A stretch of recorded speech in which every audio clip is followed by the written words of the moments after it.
Good morning বন্ধুরা, সবাই কেমন আছো? আশা করি সবাই খুবই ভালো আছো। আমরা কিন্তু সবাই খুবই ভালো আছি। এখন আগে কিন্তু কেউই ভালো ছিলাম না, তার জন্য অনেক দিন হলেও আপনাদের সঙ্গে কোনো রকম কোনো ভিডিও দিতে পারিনি। আমি তো আমার চ্যানেলে সবসময় আপনাদেরকে নতুন নতুন রেসিপি শেয়ার করি, কিন্তু এখন অনেক দিন হয়ে গেল আমি আমার চ্যানেলে কোনো রকম কোনো ভিডিও দিতে পারছি না। কারণ বাড়িতে আমার শ্বশুরমশাই অনেকটাই অসুস্থ হয়ে গিয়েছিল, যেই কারণে শ্বশুরমশাইকে নিয়ে সবাই খুব ব্যস্ত ছিলাম। সেই কারণে আর কোনো রকম কোনো রান্নার ভিডিও দিতে পারছি না।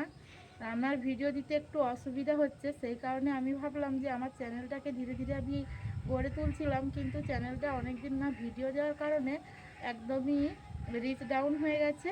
সেই কারণে প্রত্যেক দিন রান্নার ভিডিও না দিতে পারলেও আমি আমার বাড়িতে যেসব কাজকর্ম করি ডেলি ব্লগ আপনাদের সঙ্গে শেয়ার করব। আর আজকে থেকে আমি আপনাদের সঙ্গে ডেলি ব্লগ শেয়ার করব বন্ধুরা। এখন আমি আমার বাড়ির ছাদে এসেছিলাম, আর ছাদে টবের মধ্যে কিছু গাছ লাগিয়েছিলাম, সেই গাছগুলোতেই এখন জল দিয়ে দিলাম। আর আমাদের এদিকে একটু ভালোই ঠান্ডা পড়েছে। আপনাদের সবার ওইখানে কীরকম ঠান্ডা পড়েছে অবশ্যই কমেন্টে জানাবেন। সকালবেলা ঘুম থেকে উঠেই প্রথমে কালকে রাতের এঁঠো বাসনগুলোকে এখানে ধুয়ে এনে রেখেছিলাম, সেগুলোকে এখন ঝুড়ির মধ্যে তুলে রাখবো। আর ছেলেকে সকাল সকালই পড়তে পাঠিয়ে দিয়েছি। ছেলেকে দিয়ে এসে এখানে বাসন টাসনগুলো ধুয়ে রেখে দিয়েছিলাম। আমাদের এখানে কিন্তু বেশ অনেকটাই ঠান্ডা পড়ে গেছে। কিছুদিন হলো ঠান্ডায় সকালবেলা উঠতে একটু দেরি হয়ে যাচ্ছে, যেই কারণে প্রথমেই ছেলেকে দিয়ে আসি পড়তে, তারপর এসে বাড়ির কাজকর্মগুলো আমি করে নিই। ঘুম থেকে উঠেই ঘরদোর সব কিছু ঝাড়ু দিয়ে দিয়েছি খুব ভালো করে। স্নান করতে যাব, ঠান্ডার জন্য একটু স্নান করতে দেরি হচ্ছে, সেই কারণে অন্যান্য কাজগুলো সেরে একটু দেরি করেই প্রত্যেক দিন স্নান করা হচ্ছে এখন।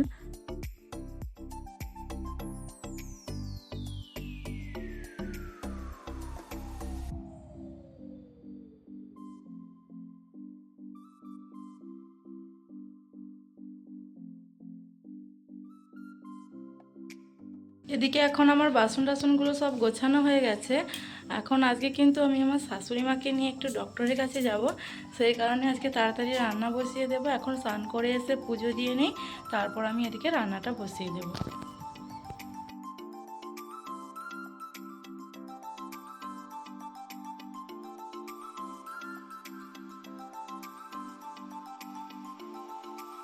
ছেলেকে পড়তে দিয়ে আসার পর সবথেকে যেই কাজটা বড়, সেটা হলো আমার ঘরটাকে সুন্দর করে গোছানো। ঘরটা না গোছানো থাকলে কিন্তু দেখতে একদমই ভালো লাগে না। আর আমার সারাদিনের এই ঘরটাকে গোছাতেই টাইম চলে যায়, কারণ আমার ছেলে যেহেতু একদমই ছোট, সেই কারণে সব সময় দুষ্টুমি করতে থাকে। এখানকার জিনিস ওখানে, ওখানকার জিনিস এখানে, সবসময় এলোমেলো করে দেয়।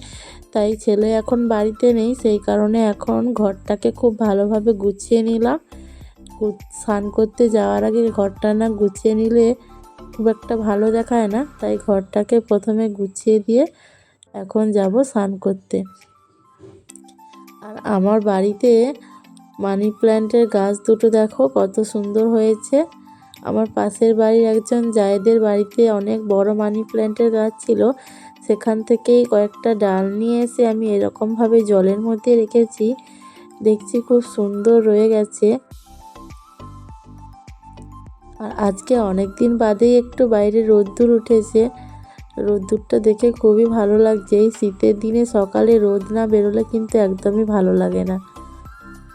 সমস্ত কাজ সেরে এখন যাব স্নান করতে। স্নান করতে যাবার আগে আমি ব্রাশ করে নেব। সকাল থেকে মুখ ধুয়ে নিয়েছিলাম, ব্রাশ করার টাইম হয়নি। এখন ব্রাশ করে কলপাড়ে চলে এসেছি, এখন স্নান করে নেব।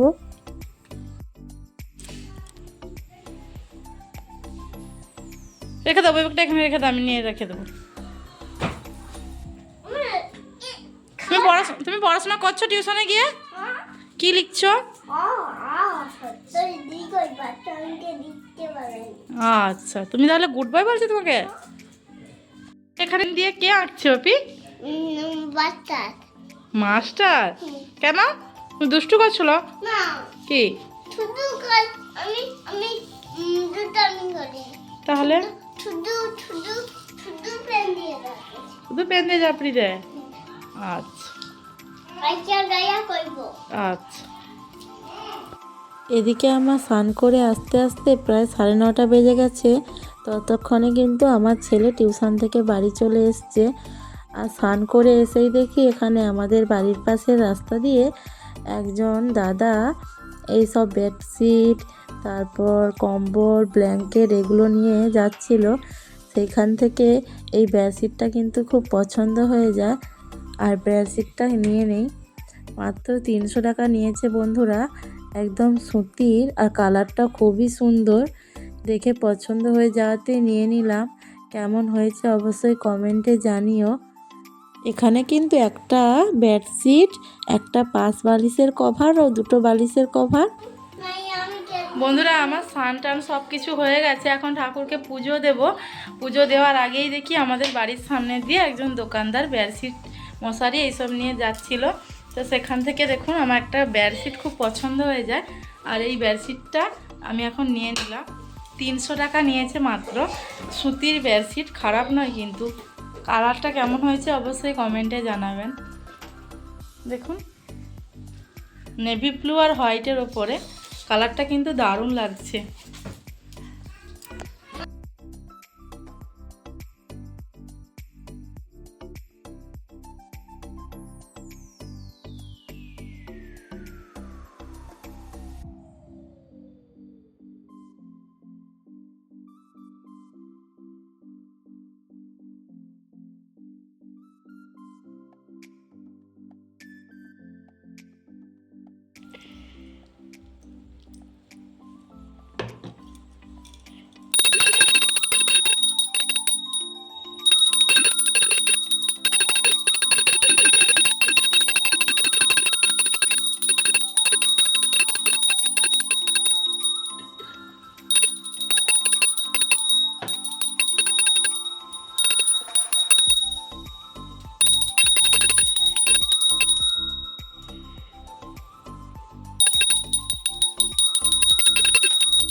এখন ঠাকুরকে পুজো টুজো সমস্ত কিছু দেওয়া আমার কমপ্লিট হয়ে গেছে।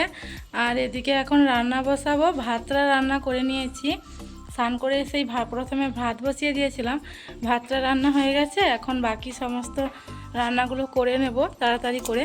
আর ছেলে টিউশন পড়ে চলে এসছে, ওকে এখনও খাওয়ানো হয়নি, তাই এখন ওকে খাইয়ে দেব।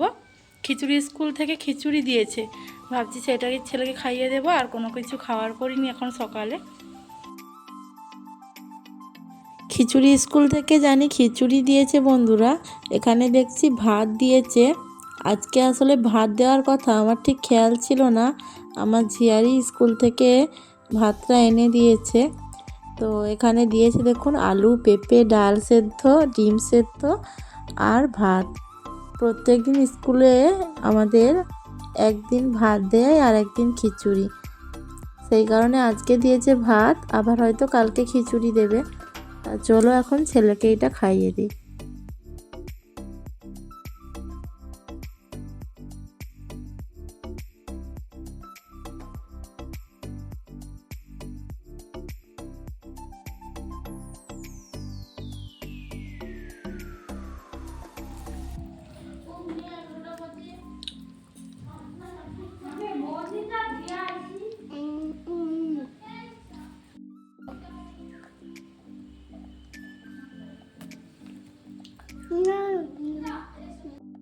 ছেলেকে এখানে খাওয়ানো হয়ে গেছে। আর এখন ফ্রিজের মধ্যে বাজার থেকে শাক এনেছিলাম, শাকগুলো ছিল ফ্রিজের মধ্যে। আর ছিল কালকে রুই মাছ কিনেছিলাম, কিছুটা রান্না হয়েছে আর কিছুটা ফ্রিজের মধ্যে ছিল, সেই কারণে ফ্রিজ থেকে বের করে আনলাম। আর এখানে ছোলা ভেজানো আছে, ছোলা দিয়ে শাকটা রান্না হবে। আর এই মাছটাকে ঝোল করব। তো চলুন এখন রান্নাগুলো করে নেই, তারপর আবার দেখা হচ্ছে। এদিকে আমার রান্না বান্না সব কিছু কমপ্লিট হয়ে গেছে। এখানে রান্না করেছি ভাত, আর করেছি উচ্ছে আর আলুর ভাজা, আর করেছি ছোলা দিয়ে শাক। ছোলা দিয়ে শাক খেতে কিন্তু দারুণ লাগে বন্ধুরা। আর করেছি এখানে ওলকপি আলু পেঁপে দিয়ে রুই মাছের ঝোল। আজকে এইটুকুনি রান্না করেছি। আবার দেখা হচ্ছে খাওয়া দাওয়ার পরে।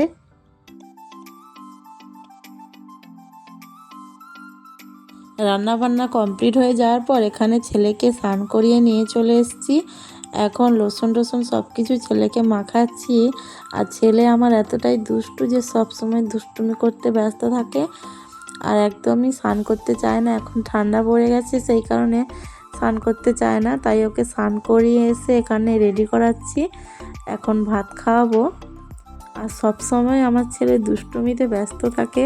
এখানে টিপও পড়াতে দিচ্ছে না, চুলও চিরুনি করতে দিচ্ছে না। জোর করেই ওকে আমি চুল চিরুনি করে রেডি করে দিচ্ছি এখন ভাত খাওয়ানোর জন্য।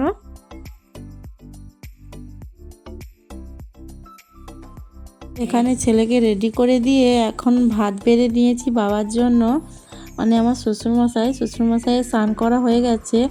এখন ছেলেকে খাওয়ানোর আগেই বাবাকে খেতে দিয়ে দিচ্ছি। বাবার জন্য খাবারটা দিয়ে আসবো নিচে। আমার শ্বশুরমশাই আসলে ওপরে আসতে পারে না, সেই কারণে বাবাকে নিচে খাবারটা দিয়ে আসবো। এখানে বাবার ভাতটা রেডি করে নিয়েছি। বাবাকে ভাতটা দিয়ে আসি, এসে ছেলেকে খাওয়াবো। শ্বশুরমশাইয়ের ভাতটা দিয়ে চলে এসেছি। আর এখানে ছেলের জন্য আমি ভাতটা নিয়ে নিয়েছি, এখন ছেলেকে খাইয়ে দেব। আমার ছেলে মাছ হয়েছে এগুলো দিয়ে ভাত খাবে না, আর ঘিয়ের বোতল নিয়ে চলে এসছে। ওর নাকি এখন ঘি দিয়ে ভাত খেতে ইচ্ছে করছে, সেই কারণে ঘি নিয়ে এসে আমি না বলছি এই জন্য নিজেই নিয়ে চলে। সন্ধে হয়ে আসছে, জানলাগুলো লাগিয়ে দাও তোকে। পারোনি? এই তো এরকম করে টানো, টেনে করে এইবার তো এইগুলাকে বন্ধ করে দেবো এরকম করে।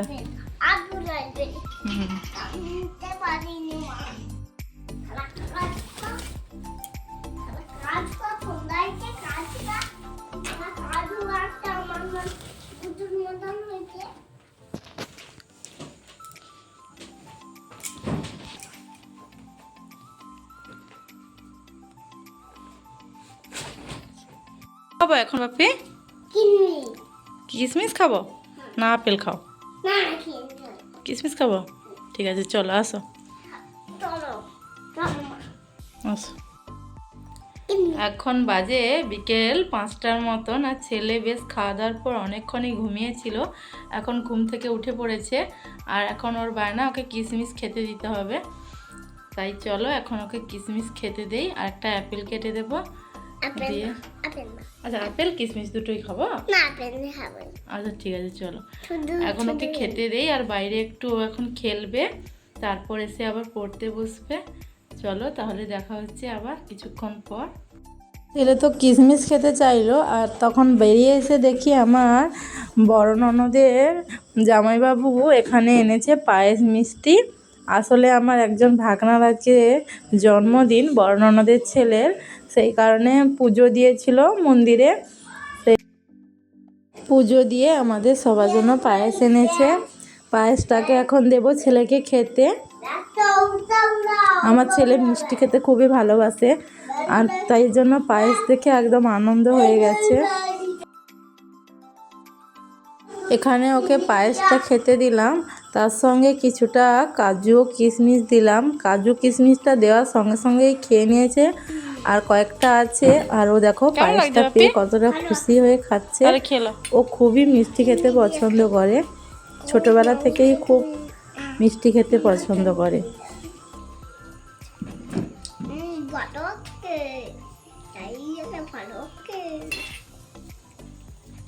ছেলেকে খাওয়ানোর পর নিচে নিয়ে এসে একটু খেলবে বলে নেমে আসলাম। নেমে এসে দেখি আমাদের বাড়ির সামনে নিম গাছের ওপর কত বড় একটা সাপ। দেখেই তো আমার ছেলে ভয়ে চিৎকার করে উঠলো। দেখো কত বড় সাপটা একদম নিম গাছের ডগার দিকে চলে গেছে, গিয়ে দেখো কিভাবে নামছে। আমার ছেলে তো দেখে ভয়ে অবাক, কত বড় সাপটা দেখো। আমাদের বাড়ির সামনেই এখানে একটা বড় ফিশারি ছিল, সেটা এখন ঘাসে ভর্তি হয়ে গেছে, তার উপর দিয়েই সাপটা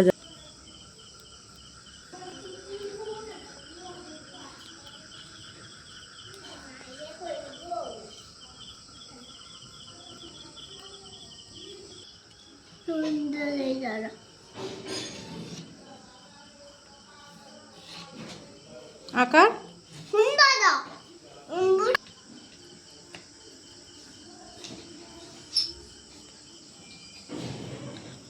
হস্যই দীর্ঘই লিখো। হাতে গানোয়া হয়নি, হাতে ও আবার হাতে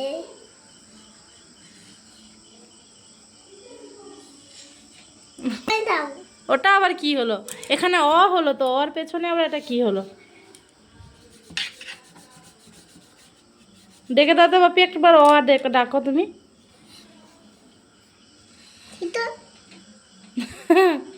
তুমি কি লিখছো বাপি? বাপি তুমি কি লিখছো? ও আর তারপর তারপর লিখতে পারিনি। তারপর আবার হ্যালো বন্ধুরা, এখন সন্ধে হয়ে গেছে আর এখন বাজে সন্ধে 5:30টার মতন। আমাদের এখানে একদমই অন্ধকার হয়ে গেছে। আর এখন এদিকে আমি সন্ধ্যা প্রদীপ জ্বালিয়ে এক্ষুনি আসলাম, এসে ছেলেকে একটু পড়তে বসিয়েছি। ছেলে এখানে একা একাই লিখছে, যা পারে তাই লিখছে, বেশি কিছু লিখতে পারে না এখনও। অ আ হস্যই দীর্ঘ এগুলোই লেখে এখন, ও তো খুব ছোটো, মাত্র 3 বছর বয়স। আর আমার আজকের মতন সব কিছু কমপ্লিট। এখন সন্ধ্যাবেলা রান্না বান্না করব। রান্না করার আগে ছেলেকে নিয়ে একটু পড়তে বসিয়েছি। আজকের মতন ভিডিওটা এই পর্যন্ত। আবারও দেখা হচ্ছে কালকে নতুন একটি ভিডিও নিয়ে। সবাই ভালো থেকো, সুস্থ থেকো। আজকের মতন টাটা।